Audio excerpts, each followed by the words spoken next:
وہ آنکھیں کیسی آنکھیں ہیں جنہیں تم اب چاہا کرتے ہو؟ تم کہتے تھے میری آنکھیں کتنی اچھی کتنی سچی ہیں، اس حسن اور سچائی کے سوا دنیا میں کوئی چیز نہیں۔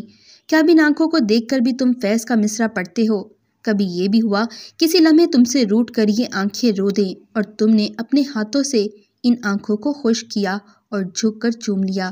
وہ ایک بار پھر خود سے بکھری ہوئی تھی، ایک بار پھر اس پر آذر کی یادوں کا حملہ ہوا تھا۔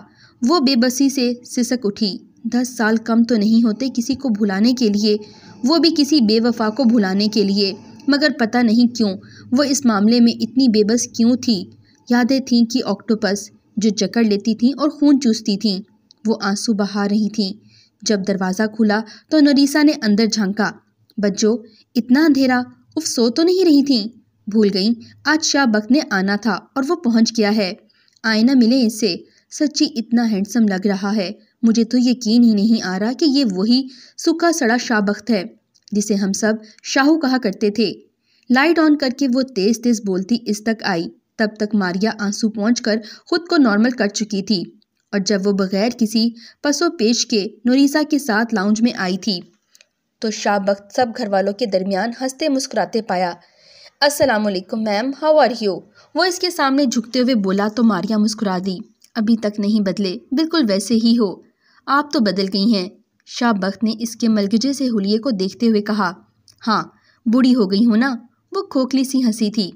اس بات پر دھیان دیے بغیر کہ اس کی بے رنگ ہنسی اور تکلیف دہ جملے نے ماما پاپا کے ساتھ تاؤ جی کے چہرے پر بھی تاریک سائے لہرا گئے۔ خواہ مخواہ بوڑھی ہو گئی ہو، بوڑھے ہوں تمہارے دشمن، ارے آپ تو بس بوڑھی روح ہو گئی ہیں، اسے بھی ہم جوان کر لیں گے چاچو۔ وہ اپنی بات کی تائید چاہتے ہوئے پاپا کی طرف دیکھتے ہوئے بولا، اور وہ محض اداسی سے مسکرا دیے۔ آپ کو پتہ ہے میں آپ کے لیے پنک کارڈیگن لایا ہوں، ابھی پہن کر دکھائے مجھے۔ وہ بیگ کھولتے ہوئے بولا تو ماریا گھبرا گئی۔ نہیں نہیں، ابھی نہیں، بعد میں پہن لوں گی۔ اس کے ہاتھ سے پیکٹ لیتے ہوئے وہ جلدی سے بولی تو شاہ بخت کا چہرہ لٹک گیا۔ اس نے نرمی سے کہا تھا، ایز یو وش۔ آپ کو پتہ ہے ماریا، آپ پر پنک کلر کتنا سوٹ کرتا ہے۔ شام کو جب وہ سب لوگ لان میں چائے پی رہے تھے تب شاہ بخت سے اچانک اس کو نظروں کے حصار میں لیتے ہوئے بے ساختہ کہا، اور ماریا سب کے سامنے خفیف سی ہو گئی۔ جب سے آذر نے اس کے ساتھ یہ کیا تھا وہ بہت محتاط زندگی گزارنے کی قائل ہو گئی تھی۔ تم بھی نوری کی طرح مجھے بچو کہا کرو شاہو، بڑی ہوں میں تم سے۔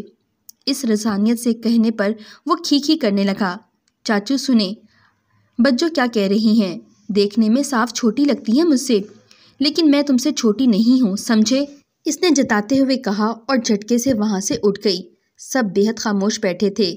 آذر شاہ بخت کا بڑا بھائی تھا۔ ماریا ایف ایس سی میں تھی جب آذر کی خواہش پر ماریا کو آذر سے منسوب کر دیا گیا تھا۔ 2 سال بعد جب وہ ہائر اسٹڈیز کے لیے ملک سے باہر جا رہا تھا تب سب کی باہم رضامندی کے ساتھ دونوں کا نکاح کر دیا۔ طے یہ پایا تھا کہ اگر آذر کا وہیں پر جاب کا ارادہ ہوا تو بعد میں ماریا کو بھی وہیں بھیج دیں گے، مگر وہاں جا کر آذر کی پسند اور خیالات بدل گئے۔ اس نے نہ صرف وہاں شادی کر لی بلکہ ماریا کو طلاق کی صورت میں آزادی کا پروانہ بھیج دیا۔ وہ ماریا کو خواہ باندھ کر رکھنا نہیں چاہتا تھا۔ اس حادثے نے ماریا کو اتنی بری طرح توڑ ڈالا کہ وہ بڑے عرصے تک سنبھل نہ پائی۔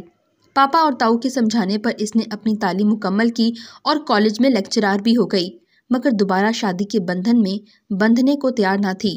بہت سارے رشتے آئے مگر پاپا چونکہ اس سے زبردستی نہیں کرنا چاہتے تھے، جبھی کسی کو بھی ہاں نہیں کہی۔ پچھلے سال نوریا کی بھی نسبت طے ہو گئی تھی اور عنقریب شادی تھی، مگر ماریا ابھی تک آمادہ نہیں تھی۔ ماریا، آپ کو پتہ ہے مجھے آپ کے ہاتھ کے کھانے کتنے پسند ہیں، مگر آپ نے ابھی تک میرے لیے کچھ بھی نہیں بنایا۔ لان میں جھولے پر بیٹھی وہ شام کے ڈھلتے سایوں کے پرندوں کو آشیانے کی طرف لوٹتے ہوئے دیکھ رہی تھی جب شاہ بخت اس کے مقابل بیٹھا۔ شاکی انداز میں بولا، سوری شاہو، مجھے خیال ہی نہیں آیا، بتاؤ کیا کھانا ہے تم نے، ابھی بنا دیتی ہوں۔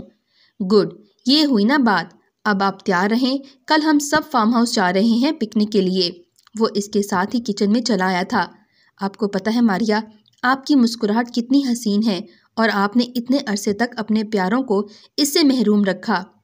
آپ بتائیں آپ کے چہرے پر وہی مسکراہٹ سجانے کے لیے مجھے کیا کرنا پڑے گا؟ وہ ایک دم سنجیدگی سے بولا۔ ماریا کے چہرے پر اضطراب بکھر گیا۔ تم کیا کر سکتے ہو بھلا؟ ضروری تو نہیں ماریا کہ ہر زخم اسی مرہم سے بھرے جو ہم اپنے لیے مؤثر سمجھتے ہیں۔ کیا مطلب؟ ماریا بہت زور سے چونکی۔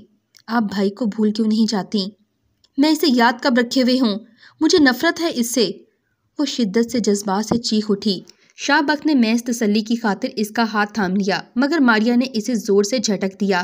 تم جاؤ یہاں سے، تم اسی کے بھائی ہو، اس سے مختلف کیسے ہو سکتے ہو؟ میرے زخموں کو خریدنے آئے ہو؟ وہ برہمی سے بولی۔ شاہ بخت ہونٹ بیچتے ماریا کو دیکھتا گیا تھا، پھر سنجیدگی اور تحمل سے بولا، نہیں، میں تمہارے زخموں پر مرہم رکھنے آیا ہوں۔ میں آذر کا بھائی ضرور ہوں مگر ان جیسا نہیں ہوں، اور میں اپنی بات ثابت کر کے دکھاؤں گا۔ کیا کرو گے تم؟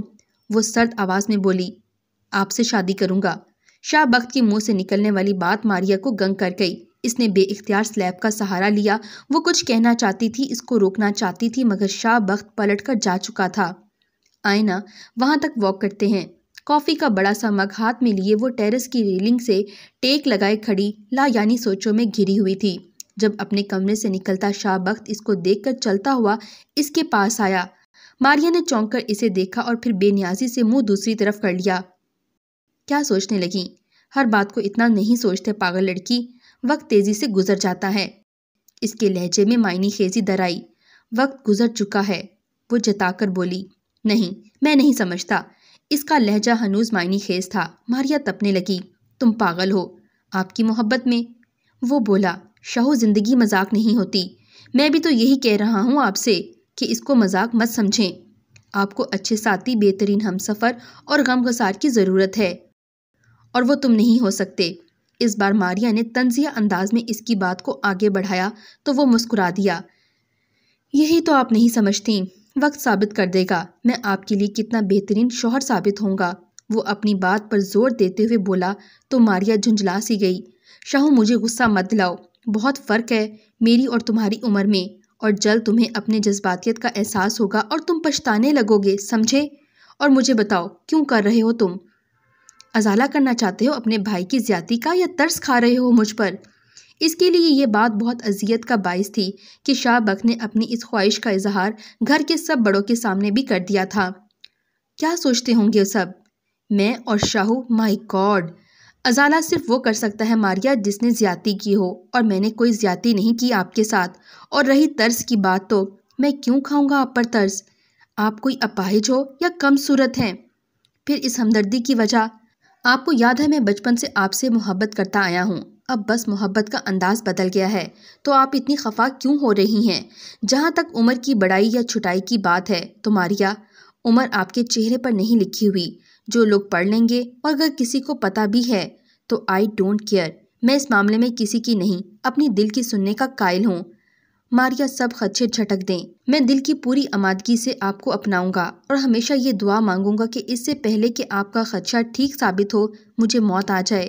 پلیز، زندگی بہت خوبصورت ہے، اس سے منہ مت موڑیں، بلکہ اس کی خوبصورتی کو اپنے دامن میں سمیٹنے کی کوشش کریں۔ پلیز اپنے حصار سے باہر نکل آئیں۔ نرمی اور آہستگی سے کہتا وہ پلٹ گیا۔ وہ بے خیالی سے اس کی بات پر غور کرتی رہی۔